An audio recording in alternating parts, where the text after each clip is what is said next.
Jangan lupa di subscribe dan bunyikan loncengnya. Klik like. Sifat yang jaiz bagi Allah, fi'lu kulli mumkinin autar kuhu. Boleh bagi Allah menciptakan yang mungkin atau tidak. Bagi Allah boleh menciptakan langit dan bumi, ini boleh. Tidak zolim, juga tidak menunjukkan bahwa Allah lemah. Tidak.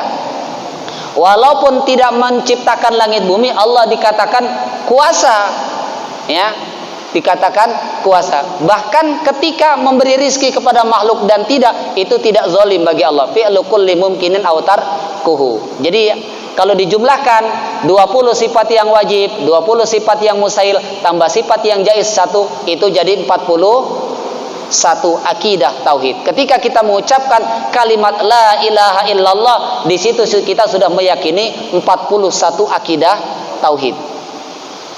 Muhammadur Rasulullah, dengan percaya kepada Nabi Muhammad berarti kepercaya kepada nabi-nabi sebelumnya, bahwa Allah sejak Nabi Adam telah mengutus 124.000 nabi. Dari 124.000 nabi itu 313 pendapat yang paling kuat. Pendapat lain mengatakan 314, pendapat lain mengatakan 315 yang diangkat menjadi rasul.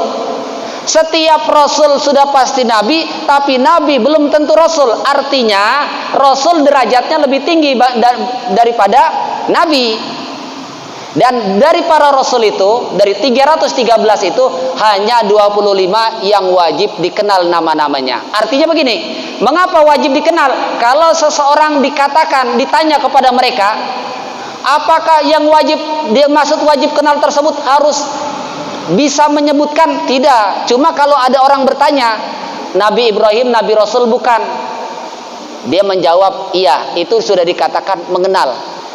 Tapi kalau dia ditanya, Nabi Ibrahim Nabi Rasul bukan? Bukan. Itu namanya nggak kenal.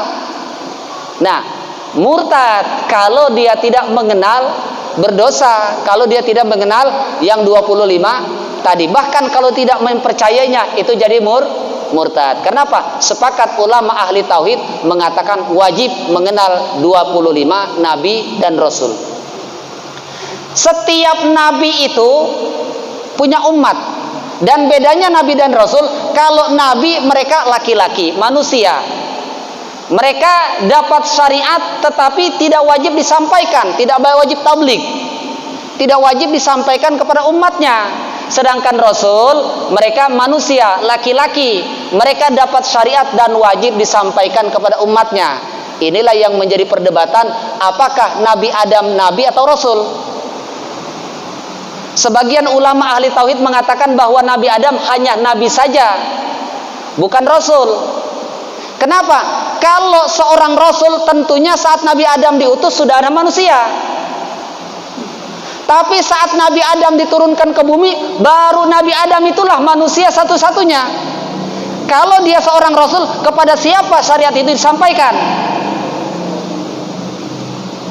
Ini pendapat ulama yang mengatakan bahwa Nabi Adam hanya nabi saja. Tetapi pendapat yang paling kuat bahwa Nabi Adam adalah nabi dan rasul. Boleh jadi. Kenapa? Dasar yang paling kuat, dalam catatan sejarah ketika Nabi Adam meninggal dunia, beliau meninggalkan lebih dari 4.000 anak cucu. Jika sekiranya hanya seorang nabi, berarti tidak wajib menyampaikan syariat kepada anak cucunya. Artinya anak cucunya tidak bertauhid kepada Allah karena syariatnya hanya untuk dirinya sendiri. Boleh jadi pengangkatan Rasul Nabi Adam itu pada periode berikutnya, setelah umatnya, anak cucunya berjumlah banyak, yang awalnya hanya seorang nabi, Allah kemudian mengangkat derajat Nabi Adam menjadi seorang Rasul. Buktinya bahwa Nabi Adam seorang rasul, Allah bekali 10 suhuf. Yang di dalam suhuf itu mengandung hukum-hukum yang wajib disampaikan kepada anak cucunya, umatnya. Ini bukti kuat bahwa Allah menurunkan 10 suhuf. Apa itu suhuf? Lembaran-lembaran hukum. Ini seperti ini suhuf namanya, lembaran yang terpisah-pisah. Kalau sudah dibukukan kayak Quran, ini namanya mushaf, ya. Ini suhuf ini dalam bahasa kita tuh lampiran saja, ya, terpisah. Ini suhub.